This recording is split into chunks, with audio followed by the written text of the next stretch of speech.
اچھا سر، آپ کی نظروں سے ایک ویڈیو گزری ہوگی کہ علامہ مسجد میں آئے ہوئے علامہ صاحب اور ان کے اوپر ایک جو سامعین میں سے افراد اٹھ کے تشدد کر رہے ہیں.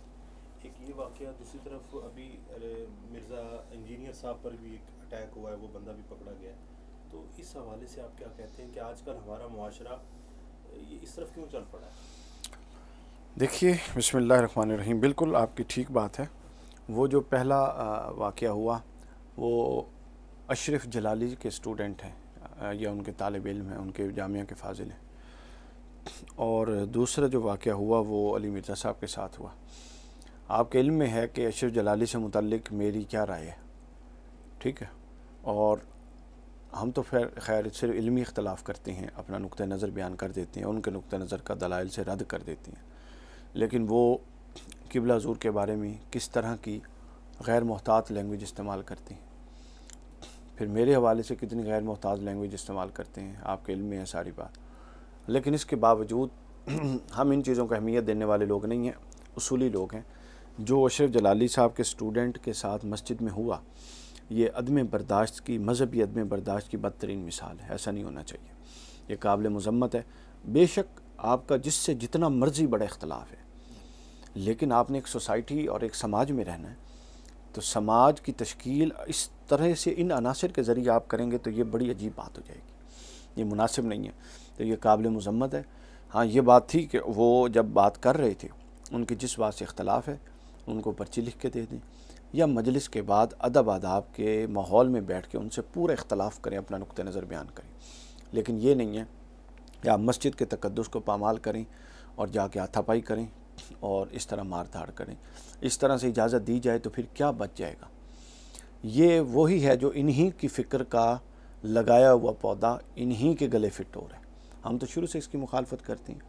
میں تو اس کو مذہبی جنونیت اور جذباتیت کہتا ہوں. تو مذہبی جنونی تیار نہ کریں، اور جس نے بھی یہ کیا ہے اس کا کسی سے بھی تعلق ہے وہ قابل مذمت ہے عمل. اور باقی بات آ گئی علی مرزا صاحب کی، وہ بھی وہی بات ہے. بھائی، آپ کو علی مرزا کے عقائد سے اختلاف ہے تو سب کو ہے اپنا، ہر ایک کا حق کے اختلاف رکھنا، لیکن کسی کی جان لینے کا حق تو نہیں ہے نا. چونکہ وہ خبر یہ آئی ہے کہ ان کے اس جو اکیڈمی ہے جہاں درس ہوتا ہے، وہاں کوئی بندہ پسٹل کے ساتھ جا رہا تھا، تو وہ چیکنگ کرنے والے نے نکالا ہے. اور یہ بھی مجھے کسی نے بتایا کہ یہ ان پر دوسری یا تیسری اٹیمپٹ ہے. ان سے بھی بے شمار اختلاف. آپ کو پتہ ہے وہ بڑے غیر محتاط آدمی ہیں، یعنی وہ بات کرتے ہوئے سوچتے کم ہیں اور بولتے زیادہ ہیں. ان کے دلائل سے اختلاف ہو سکتا ہے، کئی دلائل سے اتفاق ہو سکتا ہے. بعض اوقات انہوں نے ماضی میں حضور شیخ الاسلام کے بارے میں بھی کچھ منفی بات کی تھی، پھر ان کی پازیٹیو بات بھی آ گئی. ان سب کے باوجود جو اصول ہے وہ اپنی جگہ پر موجود ہے کہ معاشرے کے اندر ادب الاختلاف، اختلاف کے آداب کو پروان چڑھائیے. دوسرے کی بات سے اختلاف ہونے کے باوجود اس کو سنیے، اس کو سمجھیے، اس کو گنجائش دیجیے. ڈس ایگریمنٹ کے باوجود ایک کول کام معاشرہ تشکیل دینا، ایک اچھے ماحول میں رہنا، یہی اصل اسلام کا مقصود ہے. غصہ یا ناپسندیدگی کو جب آپ اتنا سر پہ چڑھا لیں گے تو وہ پھر اس سے پھر یہ نتائج آئیں گے. ابھی آپ دیکھیے، اس پر ہم تھوڑی سی اور بات کر لیتے ہیں. شعب الایمان باب حسن الخلق، اس میں حدیث پاک ہے 8311.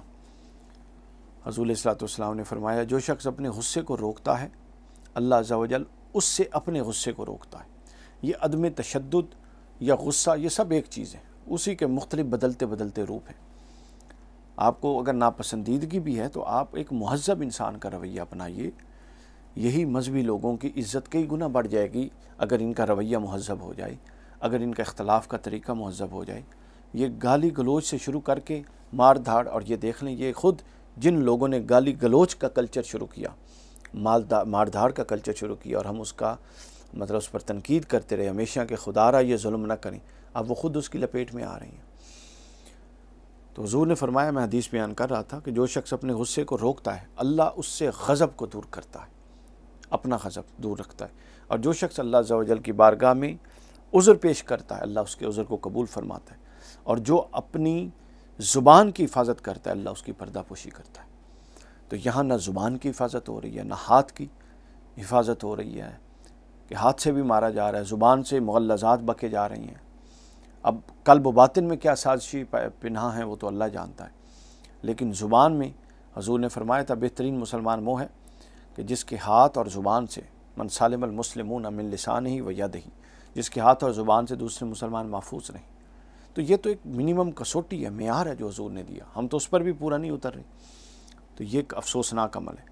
اور پھر حضور نے فرمایا تم میں سے سب سے زیادہ طاقتور وہ ہے جو غصہ کے بعد خود کو قابو پا لے، اور سب سے زیادہ بردبار وہ ہے جو طاقت کے باوجود معاف کر دے۔